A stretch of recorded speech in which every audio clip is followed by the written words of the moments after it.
Welcome to Psych Insight, where we delve deep into the fascinating world of psychology. We explore how it intertwines with history, literature, culture, and more. Today, we're stepping back in time to the turbulent era of medieval England. Our subject? One of the most enigmatic and controversial figures in English history, King Richard III. Before we dive into his story, if you enjoy our content, don't forget to like, share, and subscribe. Your support helps us continue our journey into the psychological aspects of the world around us. Now, without further ado, let's embark on an intriguing journey into the life and mind of Richard III. Did Richard III, a medieval English king, suffer from a psychological disorder? This question has intrigued historians, psychologists, and history enthusiasts alike. Richard III, whose reign spanned from 1483 to 1485, is one of the most enigmatic and controversial kings in English history. His reputation, shrouded in mystery and speculation, often paints him as a tyrant, a hunchback, and a schemer. But what if there was more to this story? What if his actions were influenced by an unseen force, a psychological condition perhaps? A myriad of theories and conjectures have been proposed over the centuries, each attempting to explain his behavior and decisions. Some suggest he suffered from depression, while others argue he may have had a personality disorder. These theories, as intriguing as they are, have yet to be conclusively proven or disproven. So let's dive into the early life of Richard III and attempt to unravel the mystery surrounding his psychological state. Born in an era of political turmoil, Richard III's childhood was anything but serene. Picture this, a young boy in the 15th century, thrown into a world where the scent of power and the stench of blood are inseparable. Richard III was that boy, the youngest of 3 sons, born into the powerful Plantagenet family. His father, Richard Plantagenet, Duke of York, was a key player in the Wars of the Roses, a bitter and bloody feud between the houses of York and Lancaster for the English throne. When Richard was merely 8 years old, his father was killed in battle.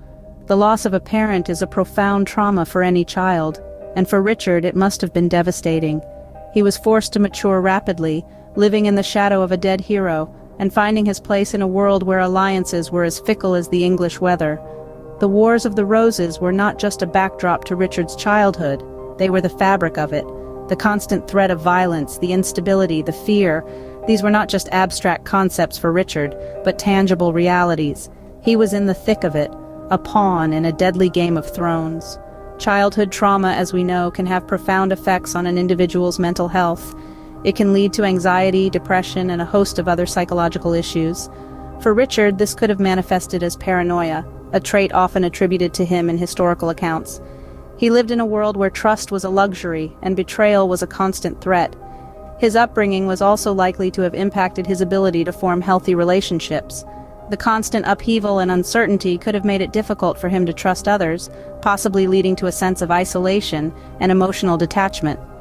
In the end, Richard's turbulent childhood was more than just a series of unfortunate events. It was a crucible, shaping and hardening the man he would become, a man of ambition, a man of action, a man of controversy.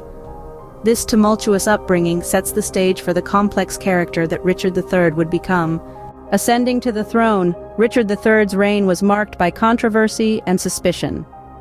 A man of power and a man of mystery, Richard's actions during his time as king are a source of endless fascination and debate.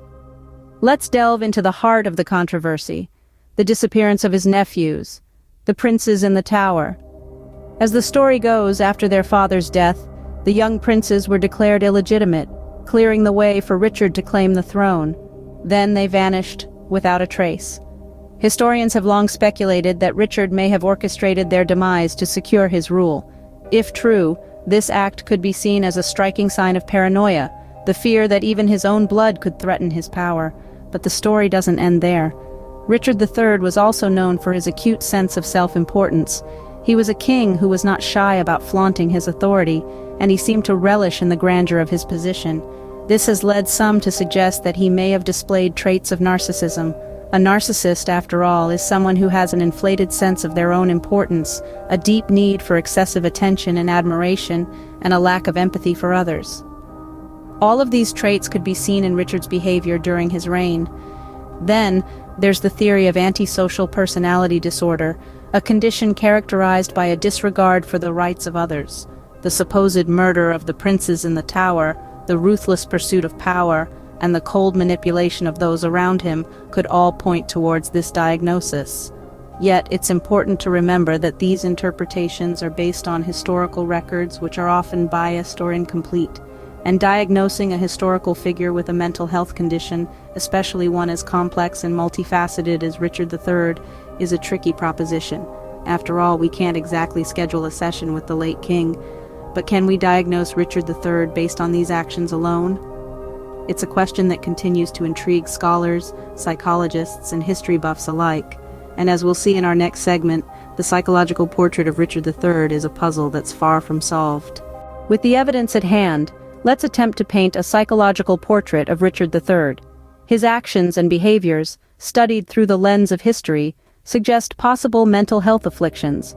However, it's crucial to remember that this is purely conjectural, as we cannot clinically assess a figure from the distant past.